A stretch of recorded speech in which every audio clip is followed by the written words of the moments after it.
Welcome to Mystery Books to Read. I am so excited to be kicking off this first episode and diving into the world of, well, mystery books to read. Think of this deep dive, like getting the inside scoop from a friend who just couldn't put a book down. No spoilers, just the juicy bits that make a mystery truly captivating. And what better way to start than with a book that had me hooked from the first page? We're diving into the chilly, intriguing world of The Girl with the Dragon Tattoo by Stieg Larsson. Oh, you're in for a treat. This book throws you right into the heart of a decades-old mystery on a remote Swedish island. And trust me, the setting itself adds this chilling layer of isolation that really amps up the suspense. Right. It's almost like the island is a character itself, Yeah. shrouded in secrets. And speaking of characters, we've got Michael Blomkvist, a journalist trying to claw his way back from a career-ending scandal. He's flawed, makes mistakes, but you find yourself rooting for him anyway. He's definitely not your typical hero, which makes him all the more interesting. And then you have Lisbeth Salander, the hacker who teams up with him. She's this brilliant, fiercely independent, and deeply troubled character. It's their unlikely partnership that really drives the story. Their dynamic was one of the things that really hooked me. The story centers around the disappearance of Harriet Wenger, 40 years before the main events. Her uncle, Henrik Wenger, believes she was murdered and hires Blomkvist to investigate. What I found particularly interesting was Henrik's relationship with his own family. It's fraught with tension, almost as if he's battling them as much as he is the mystery itself. Yeah, it's not just a whodunit. Larsson masterfully uses the mystery to peel back layers of this dysfunctional family, the Wengers, who are all entangled in a web of dark secrets and shocking events. The family dynamics are so well written. And the way Larsson weaves in those shocking twists and turns, let's just say there were a few times I literally gasped out loud. But what really stuck with me, even after I finished the book, were the themes of violence against women. Larsson doesn't shy away from these difficult topics, and they add a whole other level of complexity to the mystery. Exactly. He uses the mystery as a framework to explore these darker aspects of society, exposing the underbelly of a world that often seems pristine. The first time I read this book, I was completely captivated. I remember staying up way too late, unable to put it down, until I knew the truth. It's a story that draws you in with its intricate plot, compelling characters, and thought-provoking themes. Now let's unpack this mystery a bit. We have this disappearance, Harriet Wenger vanishing without a trace. And the only witness is a young boy who saw her briefly on a bridge. And that bridge becomes more than just a location. It's almost a symbol of the division between what's known and unknown, the past and present, truth and mystery. It's amazing how much symbolism Larsson packs into seemingly simple details. Now Henrik is convinced Harriet was murdered, and his belief is fueled by these disturbing gifts he receives every year on his birthday. Pressed flowers. They become these chilling reminders of his niece's absence and the fact that someone out there knows what happened. Someone is playing a twisted game with Henrik. Those flowers are like a tangible representation of his powerlessness to escape the past and the possibility that the killer is someone within his own family. And believe me, the Wengers offer a plethora of potential suspects. Each family member Blomkvist interviews reveals another layer of dysfunction, another secret, another possible motive. It's like peeling back layers of an onion, with each layer revealing something more unsettling than the last. Okay, let's dig a bit deeper into how Blomkvist approaches the investigation. He's methodical, spending hours analyzing old photographs, police reports, even the Wenger family archives. He's like a historian piecing together fragments of a shattered past. His background as a journalist really comes into play here. He's used to digging for information, connecting seemingly disparate threads. And that proves incredibly valuable in this case. And this is where Lisbeth's unique skills come in. She's this incredible hacker who can access information that's practically invisible to everyone else. What I find fascinating is that she operates outside the traditional boundaries of investigation. She's willing to bend the rules, break into systems, use whatever means necessary to get the information she needs. Before they even team up, she investigates Blomkvist himself. Remember, Henrik had her run a background check before offering him the job. That initial investigation highlights her methods. She's meticulous, leaving no stone unturned. She uncovers everything, from his financial history to his taste in music. It really sets up this intriguing contrast between their personalities, the by-the-book journalist and the hacker who thrives in the shadows. It's a classic odd couple pairing, and their dynamic is electric. Their relationship evolves in such an unexpected way. They challenge each other, push each other's buttons, but ultimately they develop this grudging respect for each other's abilities. And that grudging respect is what allows them to start unraveling the truth. About Harriet's disappearance, one of the most fascinating clues they uncover is Harriet's diary. It's full of cryptic entries and a series of biblical verses that seem to connect to a series of unsolved murders. This is where the story takes a really dark turn. We realize that what happened to Harriet might be part of something much bigger and more sinister, perhaps even a serial killer. Those biblical verses are like a coded message, a trail of breadcrumbs, leading to a terrifying pattern of violence that goes back decades. It's both chilling and completely captivating. As Blomkvist and Lisbeth dive deeper into those verses, they uncover some horrifying truths about the Vanger family's past. And this is where the theme of violence against women becomes even more prominent. The murders Harriet was investigating are all tied to a legacy of misogyny, abuse, and a sense of entitlement that's allowed these crimes to continue for so long. As the investigation intensifies, so does the danger. They realize that the person they're hunting is not only ruthless, but also incredibly intelligent and well-connected. This raises the question, how far are Blomkvist and Lisbeth willing to go to expose the truth?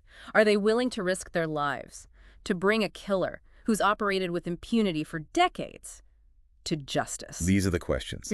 They keep you on the edge of your seat. The book is filled with these moments of tension and suspense, for example. There's this scene where Blomkvist is trapped in a remote cabin, realizing he's been lured there by the killer. It highlights the vulnerability of both Blomkvist and Lisbeth. As they face a powerful and dangerous adversary, they have to rely on their instincts and courage to survive. It's in those moments of extreme danger that their bond truly solidifies. They realize they can only depend on each other, and that's what makes them such a formidable team. Their partnership is one of the most compelling aspects of the book. It's a relationship built on trust, respect, and a shared commitment to uncovering the truth. Absolutely. Now, remember how we talked about a key figure from the past returning, someone everyone thought was dead. Let's just say their reappearance turns everything on its head. It makes you reevaluate everything you thought you knew. It's a reminder that in a story like this, appearances can be deceiving, and assumptions can be dangerous. It really underscores the idea that in a good mystery, nothing is quite what it seems. And the way Larsson builds the sense of unease, of lurking danger throughout the book is masterful. It's one of the things that makes The Girl with the Dragon Tattoo so much more than just a typical thriller. He's not just crafting a suspenseful plot, he's using it to explore these larger societal issues. Exactly. The Vanger family's wealth and influence have shielded them from consequences for generations. It's this sense of impunity that's allowed their dark secrets to fester. It makes you think about how power can be misused and how often those with privilege escape accountability. And then there's the financial intrigue, particularly involving Wennerstrom, the man responsible for Blomkvist's downfall. He's this classic example of a white-collar criminal who seems untouchable, wealthy, powerful, and surrounded by lawyers who help him stay one step ahead of the law. And it turns out Lisbeth has her own personal vendetta against him. She uncovers some pretty incriminating evidence of his illegal activities, which adds a whole other layer to the story. It's a testament to Larsson's skill as a writer, that he can weave together these seemingly disparate plot lines so seamlessly. Lisbeth's quest for revenge against Wennerstrom eventually intersects with Blomkvist's investigation, creating this intricate tapestry of interconnected events. It's like watching a master chess player strategically moving pieces into position for the ultimate checkmate. And the way he portrays Lisbeth's hacking is fascinating. It's not just about her technical prowess, it's about her using technology as a weapon against injustice. She becomes this sort of digital Robin Hood, fighting for those who've been wronged, taking down corrupt systems from within. It raises some interesting questions. What considered ethical? When it comes to seeking justice, is it ever okay to break the law, to expose wrongdoing? Those are questions that resonate even more strongly today in our increasingly digital world. What makes Lisbeth such a captivating character is that she's both a victim of abuse and a survivor. She refuses to be defined by her past and uses her skills to fight back against those who would silence her. Her story is incredibly empowering, especially for women. Larsson's female characters are complex and flawed, but they're also strong, intelligent, and refuse to be victims. They challenge societal expectations at every turn. And their struggles highlight the systemic misogyny that's so often ingrained in society. One thing that sets The Girl with the Dragon Tattoo apart is the incredible level of detail Larsson provides.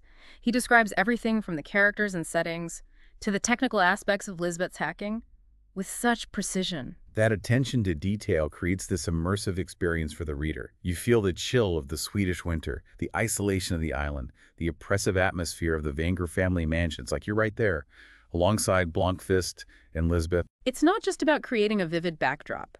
These details often play a crucial role in the mystery itself. Remember how Blomkvist notices a tiny detail in an old photograph, something everyone else had overlooked. That seemingly insignificant detail becomes a pivotal clue.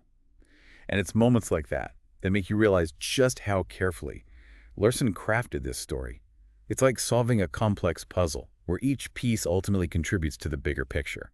He's a master of planting these subtle clues throughout the narrative, clues that often don't make sense until much later. When you can see how they connect, you're constantly challenged to pay attention, to think critically, and to piece together the puzzle, along with the characters. Even when you think you've figured it out, he throws in a twist that makes you question everything you thought you knew.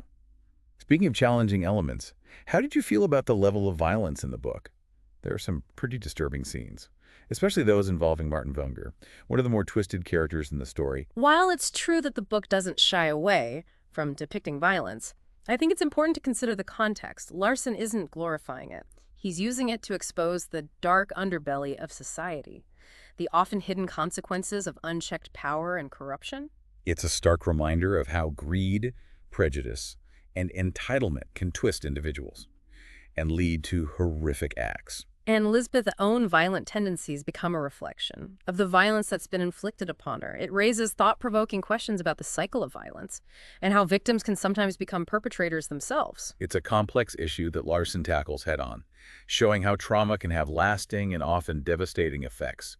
Another aspect of the book I found incredibly fascinating was his exploration of the world of hacking. He clearly did his research, providing a surprisingly accurate and insightful look at the tools and techniques hackers use. It adds another layer of authenticity to the story, making Lisbeth's actions all the more believable. You really get a sense of her capabilities, her ability to infiltrate systems, access confidential information, and use data to her advantage.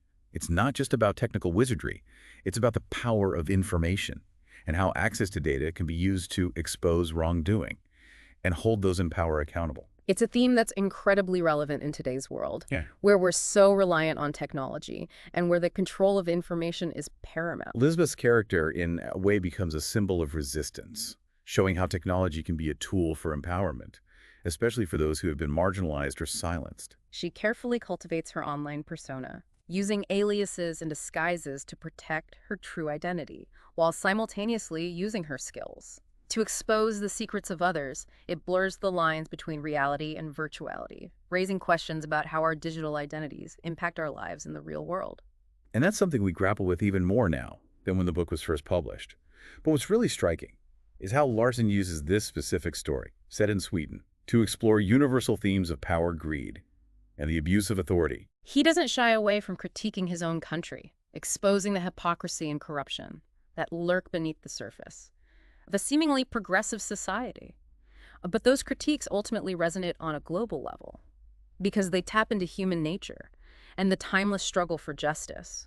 It makes you realize that these issues aren't confined to one place or one culture. They're part of the human experience, regardless of where you live. Before we finish our deep dive, I want to circle back to Harriet Vanger. What are your thoughts on her disappearance? Was it driven by fear, a desire for revenge, or something else entirely? That's the brilliance of Larsson's writing. He gives us glimpses into Harriet's character and motivations, but he never explicitly spells it out. We're left to piece together the fragments of her story and draw our own conclusions. It adds another layer of mystery.